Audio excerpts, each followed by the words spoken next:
Flashy girl from Flushing, the nanny named Fran. Oh, Mr. Sheffield. Miss Fine.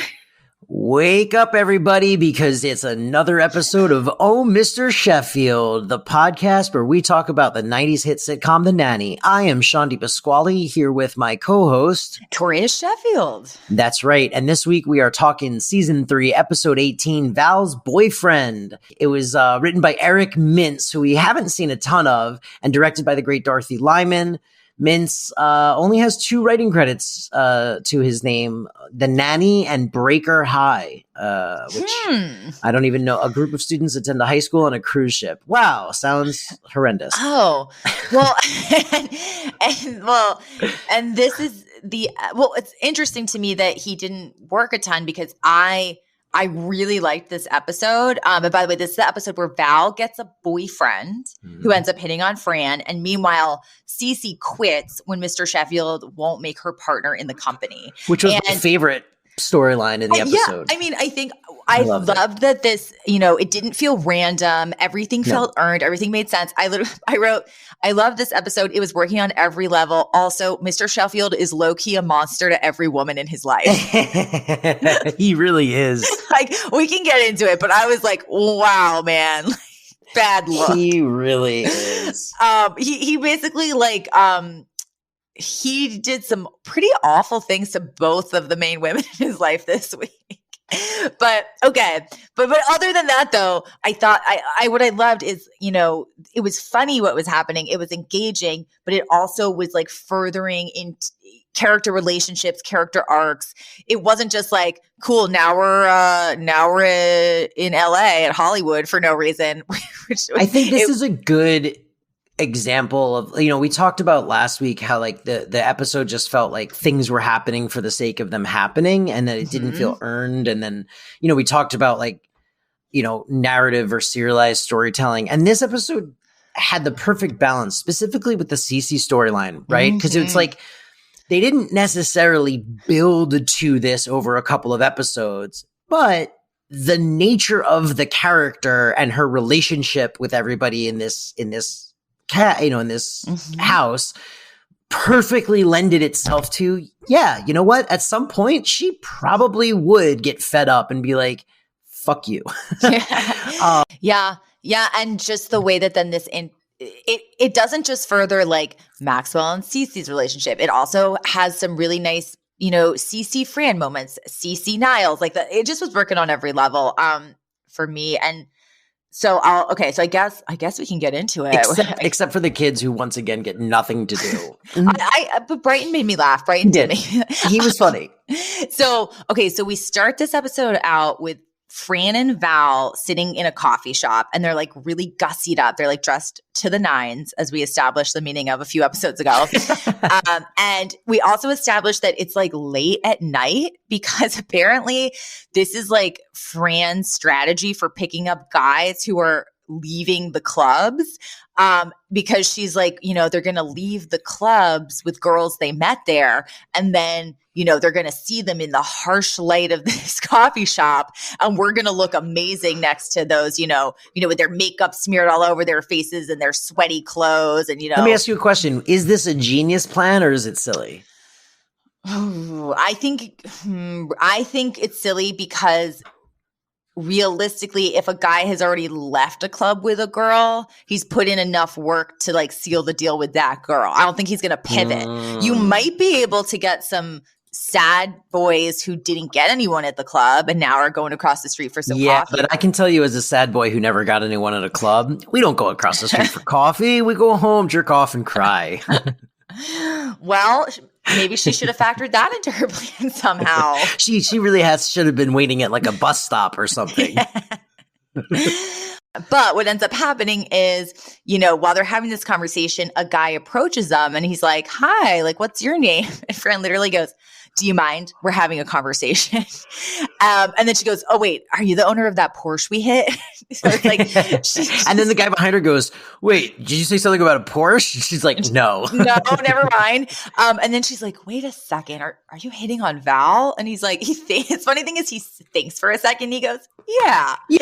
And then she's like, oh my God. And then they like celebrate because like their plan has worked and Val has picked up a guy. And that like leads us into the opening credits. By the way, Fran's dress was so cute in this opening. I actually wrote 2 of her outfits down. Where I was like, this is great. But this pink dress was super cute, man. Fran is looking amazing this season in general. And she had several. I also noted some dresses she wore. They were awesome. And then you think it's because now we're in season 3, the show is like a verified hit and they're just like, here's more money. And she's like, close budget.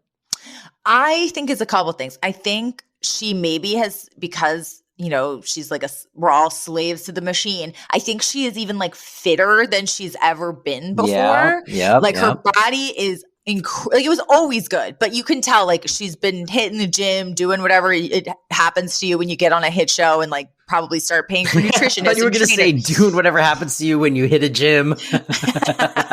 She's hitting the gym doing whatever people do there. I wouldn't know. To be fair, that would have also been totally accurate for me to say.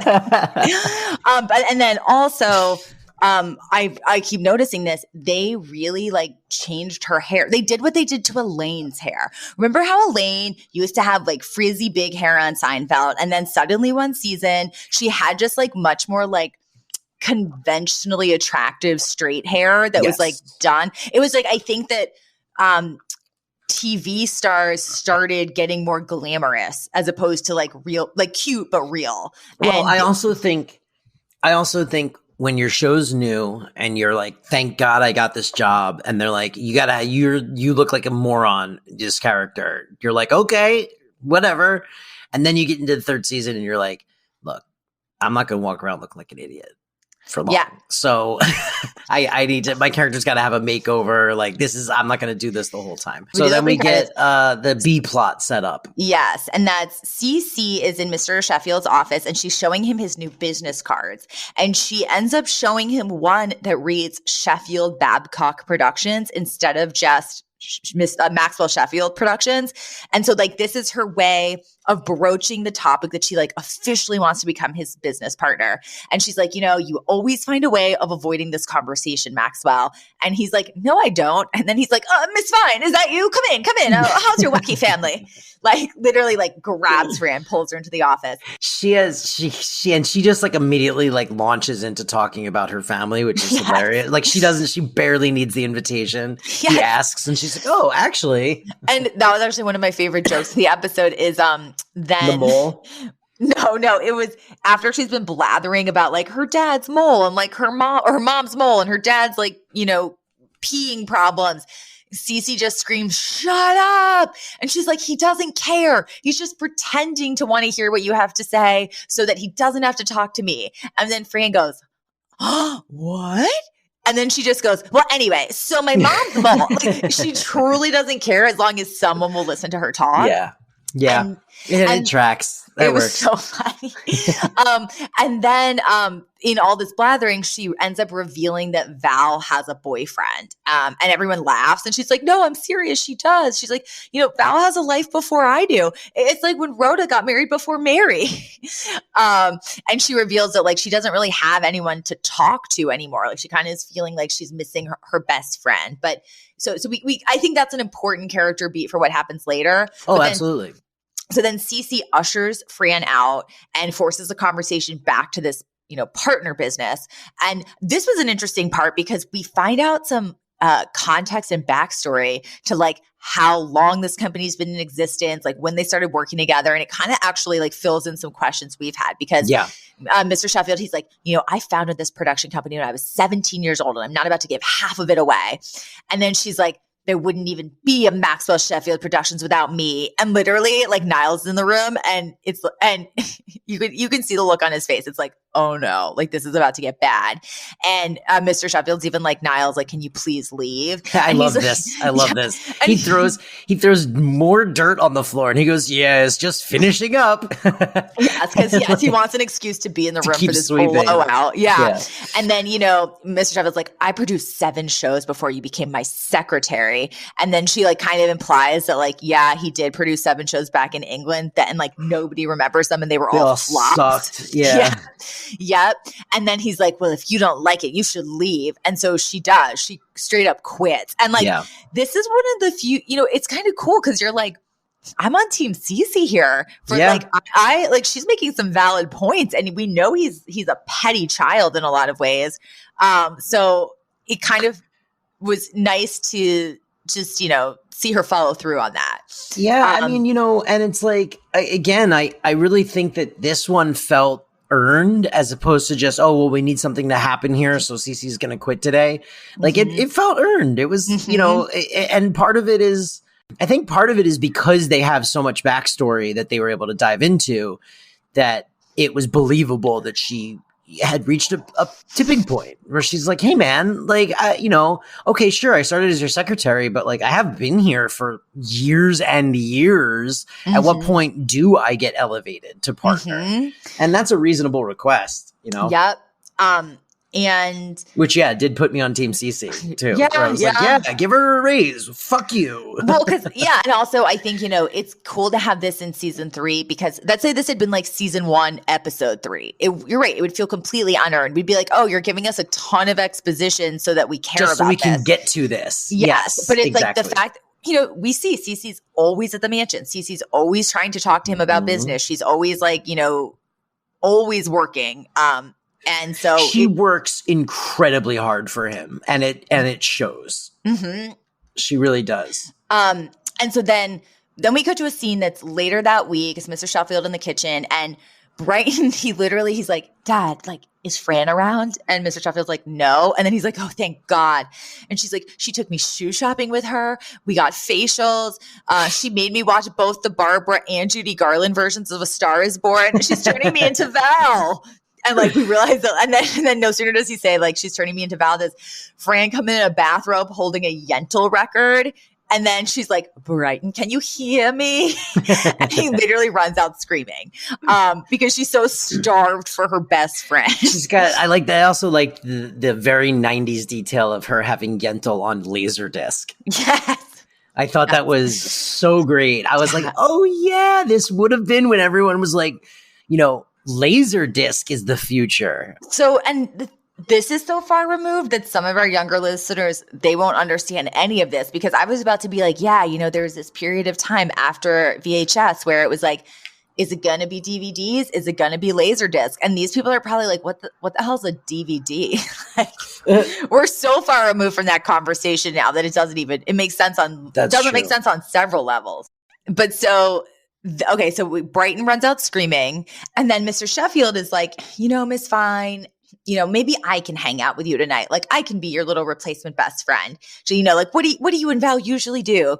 And she's like, well, we usually, we file our nails and we talk about our fantasy, like when our parents are going to move to Florida. And he's like, I have fantasies too. Cats, closing. Phantom, closing. Sunset Boulevard, closing. They're all fantasies about Andrew Lloyd Webber failing. Yeah. Yep. And then she's like, well, then sometimes we also talk about our fantasies about men. What about you? And then he accidentally reveals that he's had a sex dream about a member of Wings because he like just instantly is like, oh, what about me? Well, here's my fantasies about men.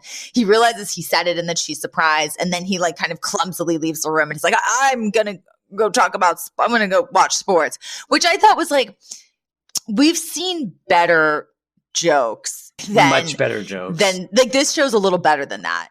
I agree. Like, I agree. It was the laziest that we've seen this show be, for sure. I think what I would have loved to have seen was he would have said that and she would have just maybe like shrugged, like, yeah, like he's, he's cute. Like kind of just like been non-phased or nonplussed by it completely. Would have been like almost a funnier and less expected beat in a good way.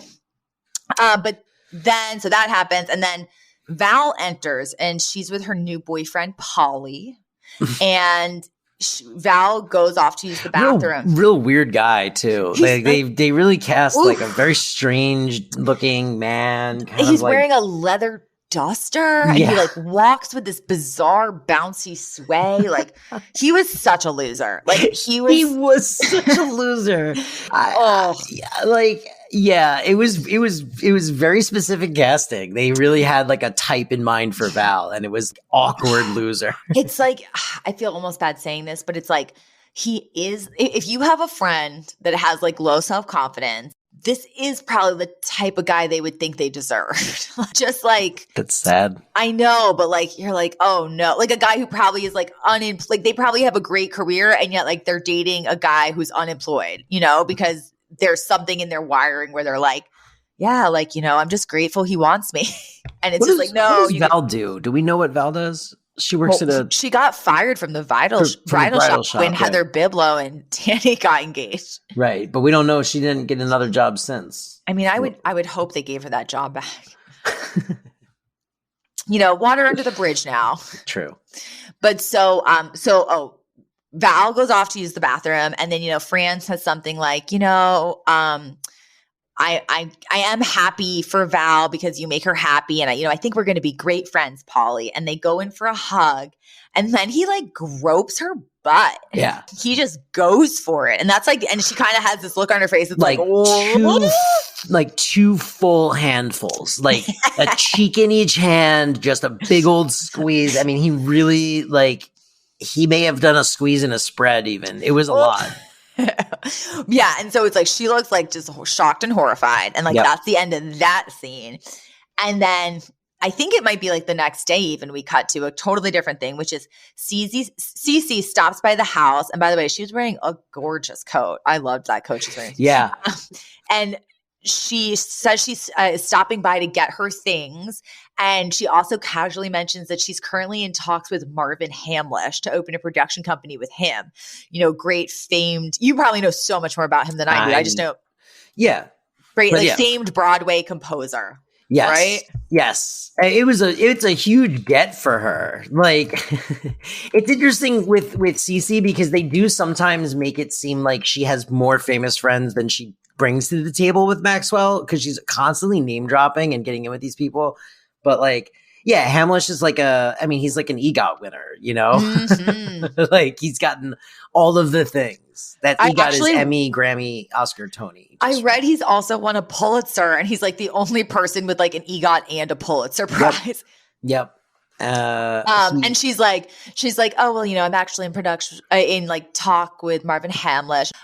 No, excuse me. I just need to get my things. You know, it's going to take me forever to pack them up. At which point Niles comes in wheeling all of her belongings on a cart, which he has already packed up, and while humming "Ding Dong, the Witch is Dead."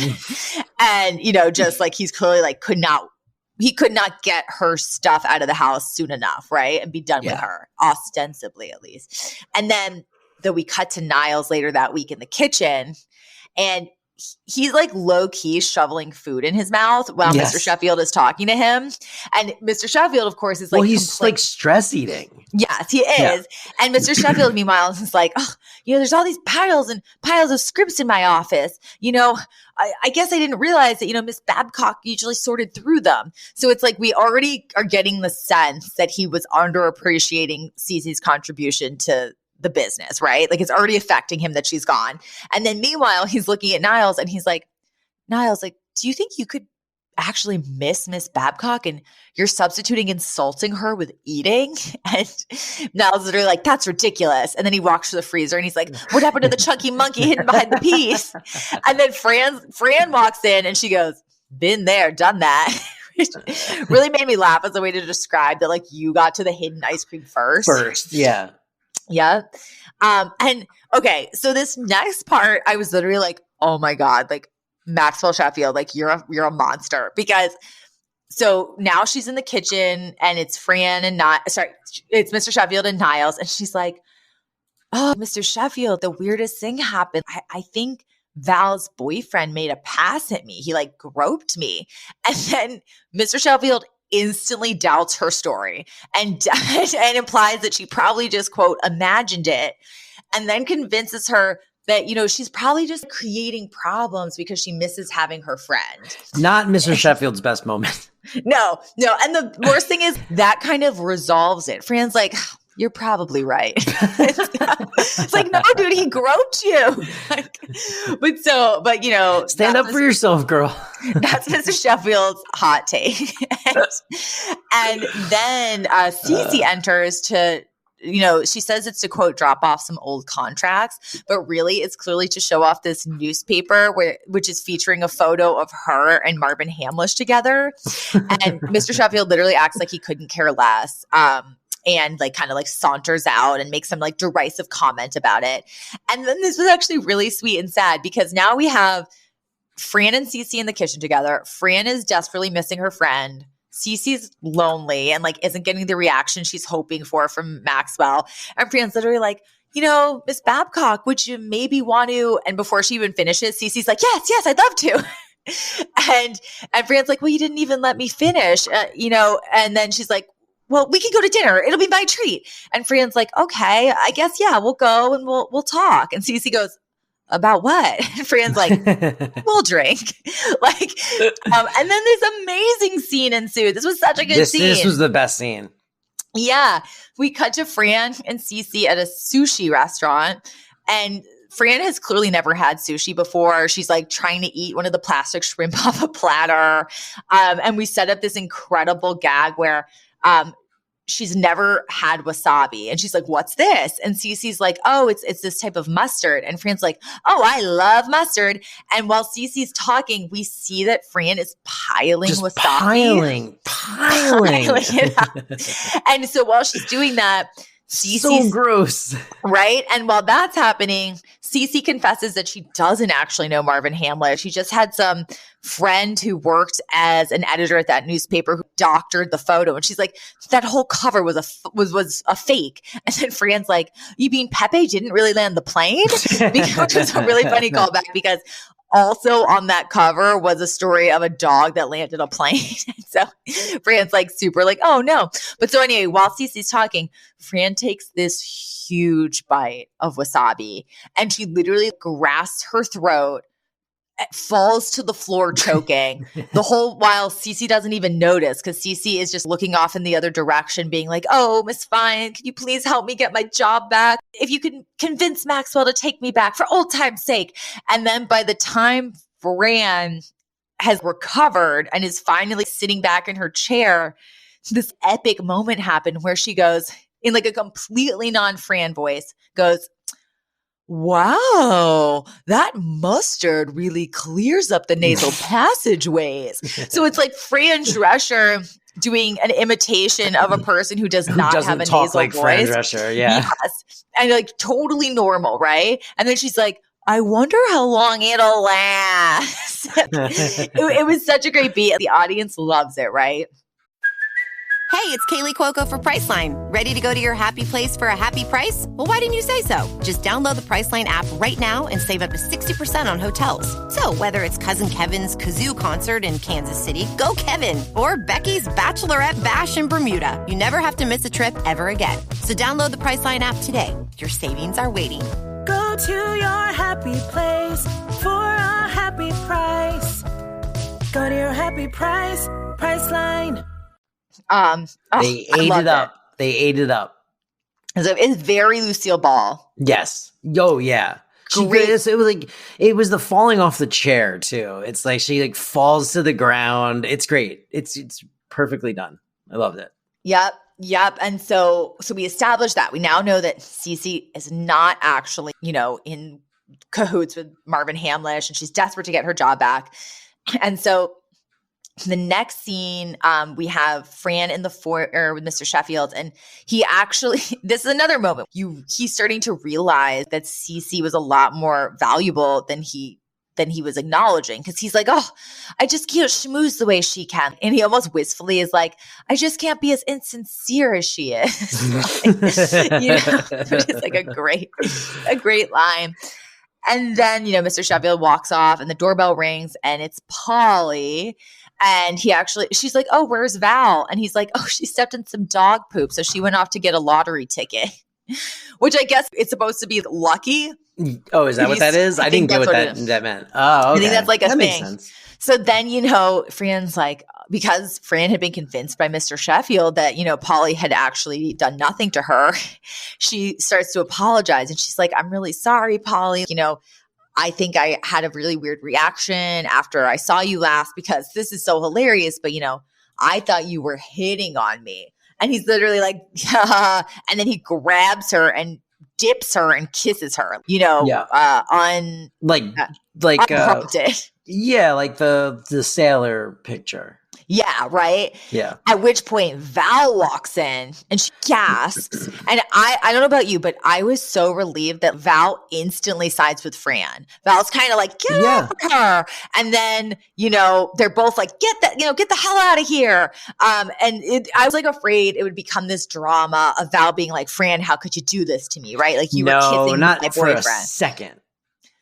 Well, I'm glad. It made me be like, I love their friendship. And I went, a welcome relief from Mr. Sheffield's gaslighting was just, a woman supporting another woman. And so that resolves that. Like basically, it's over between, Val and Polly. But then it's funny because Fran's like, good riddance, though he was a good kisser. And Val's like, uh-huh. And that's that. And then we cut to the next night. And it's actually the night of this big benefit that Mr. Sheffield and Cece were originally going to go to together.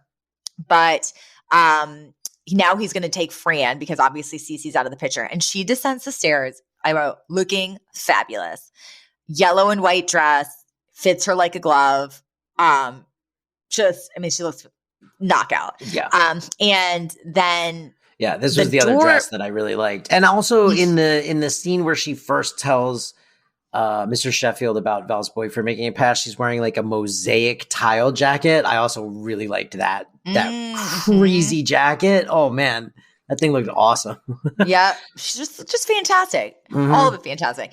And then the doorbell rings and Cece comes in, and we've established that.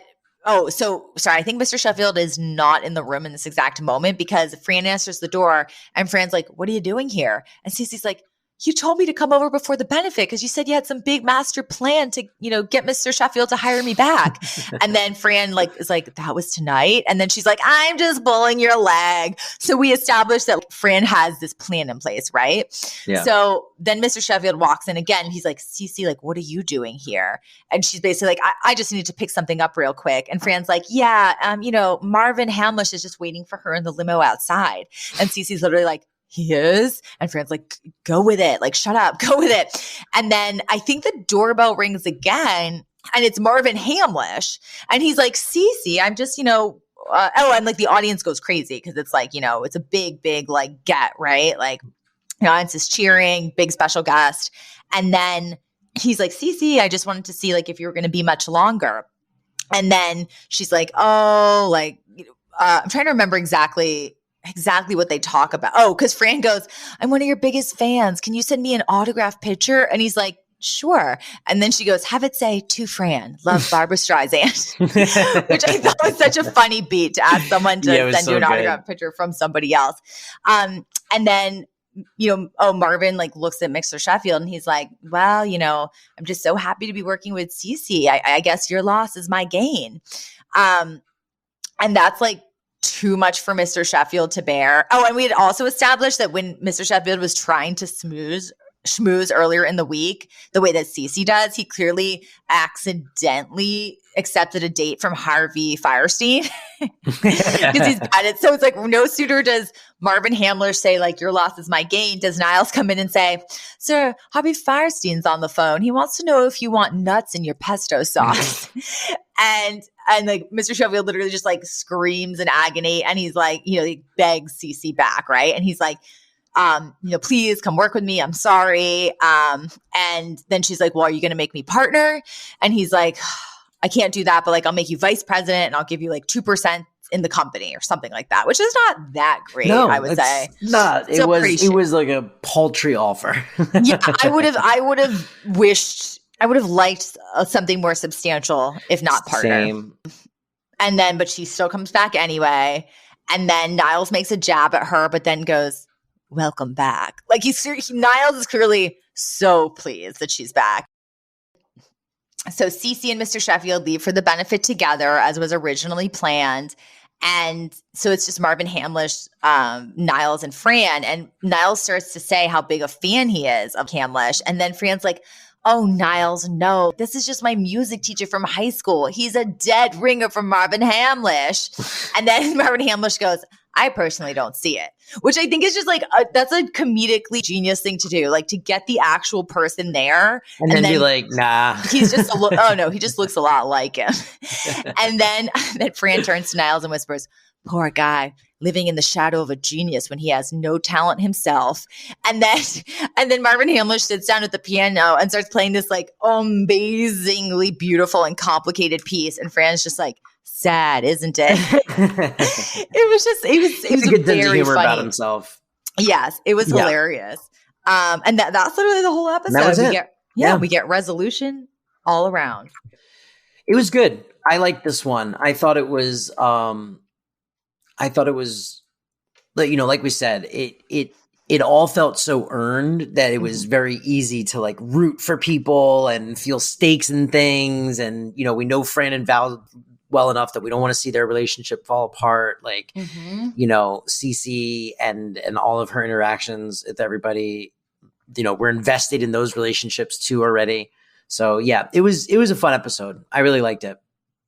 Yeah. I this was my favorite in a long time. All right. Well, so then let's get into some segments. Mm-hmm. And now segments. So segments. Yeah, no, I think we should move on to segments. To say we can move on to our segments. And now segments. Segments with Sean and Toria. I really liked it when Cece referred to Niles as Remains of Decay. Which is Remains of the Day reference, which is a famous book about a butler, also a movie about a butler. But I thought that was clever. It was a good reference that took me a minute because it's been so long. I also liked when Cece making a jab at Mr. Sheffield was like, you've met Marvin. Remember the night he got the Tony and you got the French onion soup? And I was like, ooh, girl. Ooh, Cece, you're so mean. Yeah. And then I just loved that Marvin Hamlish lookalike bit at the end.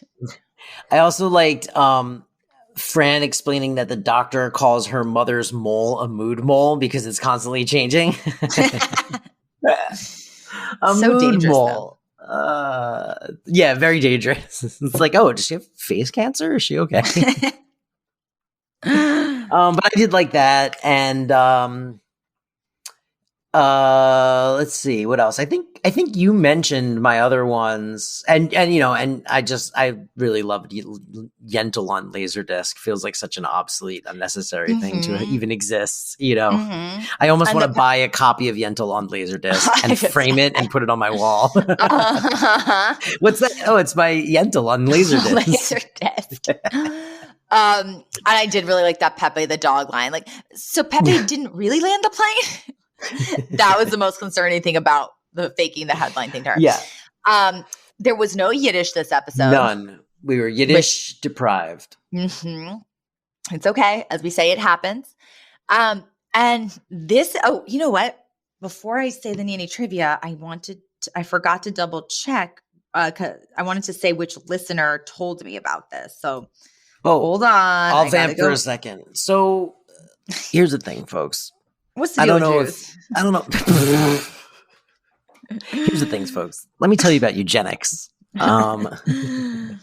No, guys, listen. This is a good time for me to remind everybody that we are on all of the platforms where you can listen to podcasts: Spotify, Apple Podcasts, Google Podcasts, Amazon, Stitcher. So wherever you do listen, or if you don't like the place you listen and you want to switch it up, it's available everywhere. But definitely give us a 5-star review and leave a rating and share the podcast, because we just want to keep growing our audience and find more and more nanny stands out there until we can really call ourselves the preeminent home for all nanny things, because that's what Toria and I were always meant to do with our lives. Yeah. All right, Toria, what did you find out? Okay. So this came in from one of our listeners, Marcy from New Jersey. She let us know that Dorothy Lineman. Hi, Marcy. How are you? Are we not doing live calls? Sorry. Well, we can give her time to answer. So, but so Dorothy Lineman was in Mama's Family. And she brought it up because there was an episode where Fran made a crack about how, like, British people shouldn't talk about style. Like the royal wedding photo looked like Mama's Family. And then she was like, oh, maybe that was kind of like an inside joke because Dorothy Lineman was a Mama's Family cast member. And I was like, was she? So then I looked it up. And like, I totally recognize her. Like, I remember that character. Yeah. She was like the pretty sort of silly daughter-in-law who always was at odds with Mama. All My Children. What about it? She was on All My Children too, I think. Yes. Right? Yes. Well, Yeah. She was also on All My Children. And Mama's Family. I remembered her from Mama's Family. And so she's really, was a really talented comedic actress as well. And so it makes me happy that she transitioned to like this, like very kind of prolific director in terms of TV. I think pretty cool, right? Like that the what a career path from like super talented actress to like constantly working television director. Yeah, and I think like it might be season 3, 4 or something, but in one of these seasons she directed like all but 3 of the episodes or something like that. Like something crazy, like really high volume of output. But yeah, if you Google her and look at photos, like, and if you remember sort of the TV shows that used to be in syndication a ton, at least in the 90s, you're going to be like, oh yeah, like I recognize her. And she's still working. Like if you look at her credits, it looks like she stopped directing in like 2010, but like, she's got The Practice, Judging Amy, CSI Miami. She just pops up. She was on Law and Order as a principal. She was on, FBI, The Blacklist. I mean, all the way up to, 2022, The Girl from Plainville mini TV series. So what I remember cool. her for is many of her dresses were always off the shoulder. When I envision her in Mama's Family, it's with an off the shoulder dress. Interesting. Which is kind of hard to pull off. So I think maybe that's her greatest accomplishment after everything you just said. Thank you. No, just kidding, Dorothy. That's not what I think at all. No, it is, Dorothy. Believe no, it. It's not. And then the Fran or the CC. I mean, this was tough. Well, you did famously storm out and quit when we all worked at Bunny Ears that one time. To be made partner. Yeah, because you wanted to be made partner. And Mac was like, but what are you talking about? It's a company about me. And you were like, yeah, well, I had something to do with you. I watched your movie when I was a kid. And it was like, what? And then you stormed out. Yep. So I do feel like we should consider that when deciding who the Fran and the CC is. I was going to say, I definitely relate to the CC life dilemma more than the Fran life dilemma in this context. But maybe we all do, which is sort of like negotiating the business world, navigating the business world, like asking for more, figuring it out. I have luckily never been in that Fran Val situation. Where, I was like, oh my God, is my friend's boyfriend hitting on me? It's funny because I have been in a situation where my friend's girlfriend hit on me. And here's what I'll say. They were in an open relationship and that never changed at any point. So yeah, I mean, I guess in this sense, I've been there, but it did also all work out well. So, I don't know. It happens. Did the father figure in your life doubt your story? Yes. Yes. Yeah, I went to my Mr. Sheffield and he was like, I don't know. So yeah, so there we go. Fran and Cece this week are you're the Cece, I'm the Fran. And then I guess that's it, right? That's just to clarify, just in case any listeners would not understand, I did never actually storm out of any work meetings demanding more pay. Oh my God, no, never. That was a joke. That was a bit, folks. If you haven't picked up on our bits by now, then I don't know. Sometimes my family who will be like, "Did that happen?" And I'm like, "No." It was That's funny. No, Toria was beloved at Bunny Ears every minute of every Because day. I'm so lovable. Because she's so lovable. And on that note, please reach out to us on Instagram and Twitter at Oh Mr. Chef Pod to tell Toria how lovable she is, because she needs to constantly be reminded of such. Constant validation. Yeah, and her validation, when she gets validated, she'll validate me. So it really does trickle down. Yeah, I'll be in a better mood and I won't just be horrible to him like usual. That's right. Well, thanks everyone for listening. We appreciate you so much. That's right. And we'll see you next week. We're almost at the end, season 3. So we'll have to do something big for the finale. I don't know what. I'm teasing something now, but we have nothing planned. So Suicide Pact. All right, everyone. Right. Bye. The Flushing Girl from Flushing. The nanny named Fran. Oh, Mr. Sheffield. Miss Fine.